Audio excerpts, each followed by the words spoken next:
Hi, I'm Randy Messersmith, the writer, actor, co-director, and co-producer of Saving Faith, premiering at the Las Cruces International Film Festival. Come join us.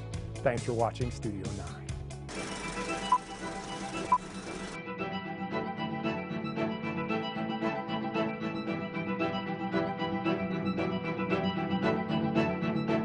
Our next guest is a man who has directed, he has acted, he has written, he has shot films, he has produced, and now he has created a film for the Las Cruces International Film Festival. Randy Messersmith, nice to see you, sir. Nice to be here. Thank you. Okay, so we've got a 14-minute film, but a 14-minute film can pack a lot of punch, a lot of wallop in 14 minutes. Yeah. And this was the full train ride of emotion. Tell us about your film in the film festival. Sure. Saving Faith basically is a film about a high-powered New York stockbroker. He's been crippled from a previous car accident. He's an atheist, and he comes to his first Alcoholics Anonymous meeting after putting a father and an 8-year-old girl in the hospital the night before with his drunken driving. And it's a lunchtime noon meeting in the financial district in downtown New York.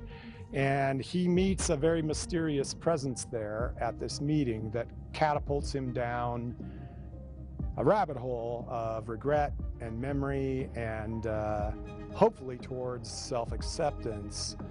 But it's sort of the hero's journey. He's a man that has to go into the cave, fight the dragon, fight his demons, and the question is whether he's going to come out the other side or not. So it's a personal journey, a drama / psychological thriller that takes place in 14 minutes, and it's a journey. I mean, from the moment the film starts, it's a train ride.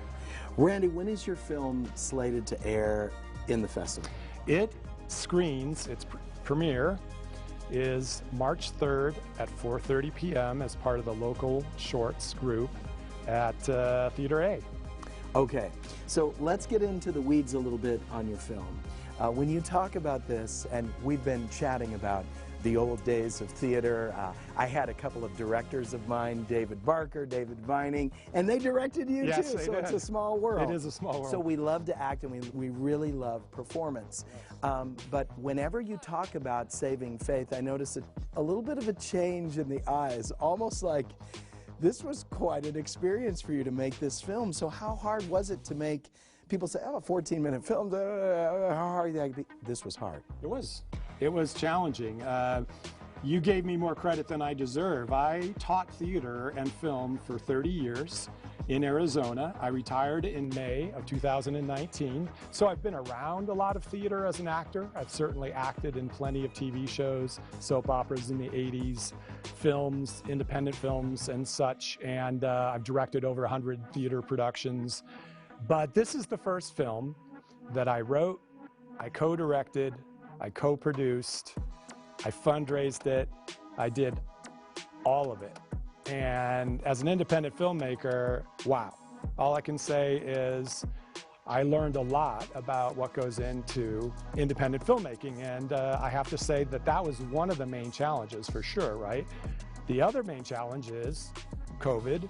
I had to have 32 people, my production team and my cast, test negative for 3 straight shoot days. Oh my goodness. Or the whole thing gets shut down, all that money is gone, you have to reschedule. And I got 31 out of 32, and the other person just didn't get their test results in time.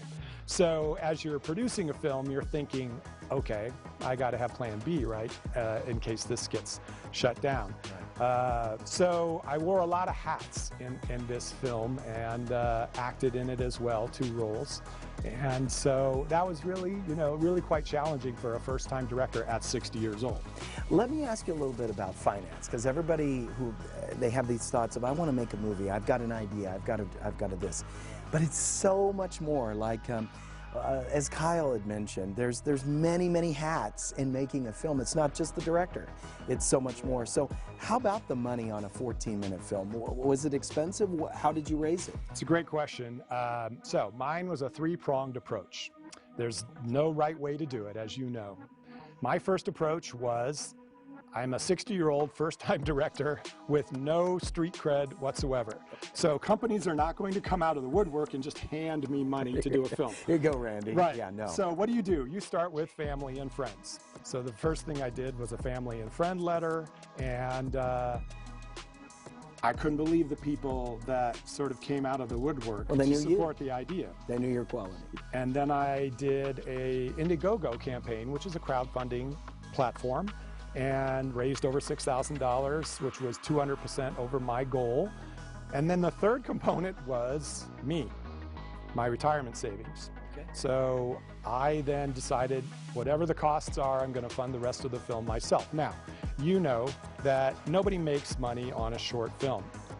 It's rare, but every now and then, but most of the time you cannot bank on making any money off of a short film. It's an artistic gift to the world. It is, and it's also a calling card that you're using to meet potential distributors or sales agents or someone else, you know, to help fund the next project, right? That's really what it's for. Randy, thank you for sharing this. I can't wait to see your film, and I know many others want to see Saving Faith as well. So thank you. Thank you for your wisdom and sharing with us, and enjoy the festival.